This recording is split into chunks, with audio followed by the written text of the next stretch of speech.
everyone, this is Mark from Way Cool News, and today we're taking a look at the WWE Battle Pack Series 15 featuring Sin Cara versus Daniel Bryan. The front of the packaging shows a sticker announcing Sin Cara's first time in the line, as well as the folding chair included as an accessory. The back of the packaging shows two stylized portraits of Sin Cara and Daniel Bryan. The back also features other 2-packs available in this series, the Bella Twins and The Rock vs. Cena.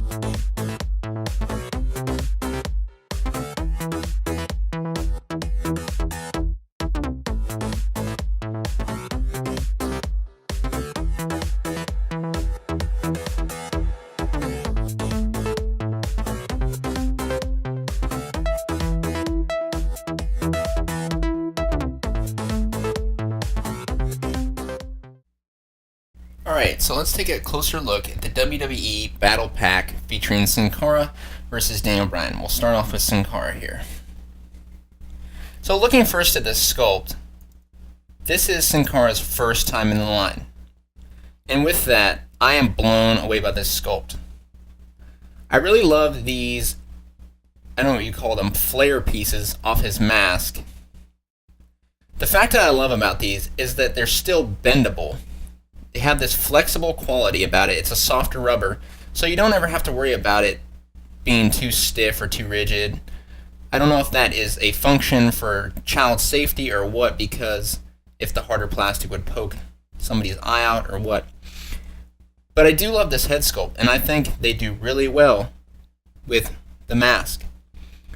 The definition they add into it makes it seem like there's really stitch lines or some sort of seam along here. I think they do a really great job at making it look like a true representation of Sin Cara's mask. It doesn't have like any sort of pieces sticking out. It doesn't look like it was a face that they just painted over. You can tell that they clearly sculpted a broad sort of definition of a facial structure. Looks really good. Now, we've seen this build before in terms of sculpt, but I love it because this looks exactly the way that Sin Cara is built. He's got a flatter sort of stomach. He isn't really overly defined in the area of abs. His back sort of has that same definition that we've all seen. And the legs are good as well. They don't make his legs too large or anything like that, or too small. They do it just right. The boots are basic boots that we've seen in all sorts of figures. So let's jump into the paint applications on this figure. Now, the one thing you have to note about this paint application is it does its best to accomplish that kind of shimmering quality that Sin Cara has on his gold pieces. Now, granted, it's not perfectly accomplished, but it does a remarkable job in resembling the look of Sin Cara. We get sort of this metallic look to it. And as you can see here, it's got kind of this flake speckled look in all his gold trim pieces as well on the luchador mask. Now, I don't know if it's usually just a, not a large error, but we got a little bit of overspray. Seems like right there on the tip of the nose. But it overall looks okay. Not too bad. Seen overspray way worse than this, so this actually does a pretty remarkable job. But this leaves some room for customizers. If you're a great customizer, this leaves you the ability, if you are skilled enough, to try to apply your own sort of shimmering quality to it. Now, granted, I'm not a great customizer, so I couldn't tell you how to do that. But I mean, if you're just buying this figure off the shelf, this still looks really great, and I'm really happy to own this figure. Now also, let's look at the skin tone here. Now I love how they captured Sin Cara's skin tone. He's not too dark, he's not too light. He looks perfect. And sometimes they have a hard time accomplishing that, especially with figures like R-Truth. I just feel like they can never get that guy down right. Once again, on the paint apps here, you got this gold trim on his armbands, as well as the wristbands here. The blue is a really vibrant blue. You got a small amount, I don't know if you want to call that underspray or overspray there. But it's not bad because it's along the waist, so nothing too bad. There's a here and there little tidbits missing out of the gold design on his trunks.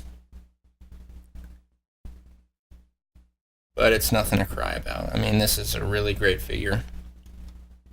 I think Mattel really accomplished a lot with this one.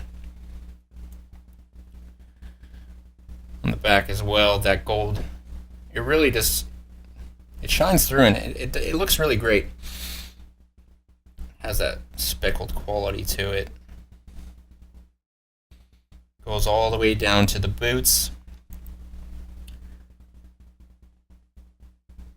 Now, it kind of utilizes the same gold, but it's not over that blue, so you don't have any problems with the blue shining through. It doesn't look like there was, bare spots or anything like that, because all they had to do was make this a solid color here. So there's no problems, no qualms with that. Of course, you got the white underneath. Sin Cara has white under his boots. But I'm really happy with the way the paint applications turned out. I mean, when I first expected this figure to come out, I thought it was just going to be a yellow or an off gold or something. But you can tell Mattel did a very good job at making sure that Sin Cara was represented as best they could. And even if they had customizers doing this, I still don't know how they would have done a better job. Take a lot of airbrushing to get it look just right. And with that kind of work, just wouldn't come at a price point that we could all afford. So let's take a look at the articulation now. Now, Sin Cara, usually they give us a ball joint, and I can feel it in there, but with the mask, this head sculpt, it really hinders the way it can go about. And I don't really want to play with it too hard because these flexible pieces, I'm afraid you could bend them off if you really tried to. So you don't want to be too rough with it, but it's not like brittle. So it can do a slight nod, and it can do a left to right, but it's slightly hindered right about there. So you can kind of get a side look. But I mean, he's no owl, so he's not going to be turning his head around. He's not going to try to totally creep you out.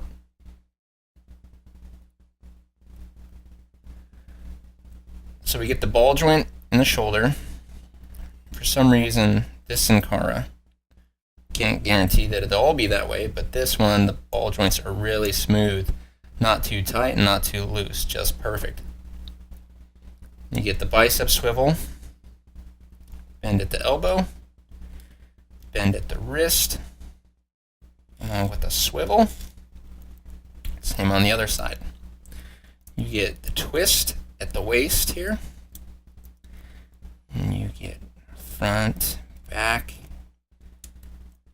right at the torso, at the top of the legs. And you get a bend at the knee. Sin Cara is one of the few that doesn't have to be hindered by knee pads, so that's kind of nice.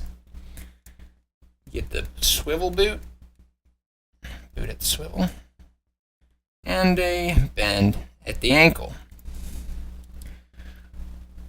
So this figure is great, but as we know, Sin Cara has a huge arsenal of high-flying moves. So with that, you got to wonder, how many of his moves is he going to be able to do? he'll be able to do a lot, but you're not going to get a lot of side kicks. You get a back kick if you wanted to. You could probably try to do it like that. It will take some work to make it look just right, but it's not too bad. I mean, you can do a lot of his high-flying moves still. It doesn't limit you that much, just because without the little ab crunch that's given to our elite, and without the being able to swivel at the top of the leg. Overall, it's a very good figure, although I'm still excited about the upcoming Elite version of Sin Cara and Hunico. So I patiently wait for that one as well. But overall, I am very pleased with this basic figure. This is a battle pack that you're sure to not want to miss, as him and Daniel Bryan had a decent rivalry for a time. And I think Mattel has done it great justice in this figure. I, for one, am extremely excited to see the addition of Sin Cara in the WWE line. This basic figure only boasts basic articulation. The skin tone is spot on. The blues of Sin Cara's attire are brilliant and eye-catching. The golds aren't exactly perfect, but to achieve the reflective quality of Sin Cara's gold trim would be incredibly difficult, and I believe this is an acceptable alternative. The head sculpt looks great, especially the flare pieces off the mask. Overall, I am excited and proud to add this to my collection.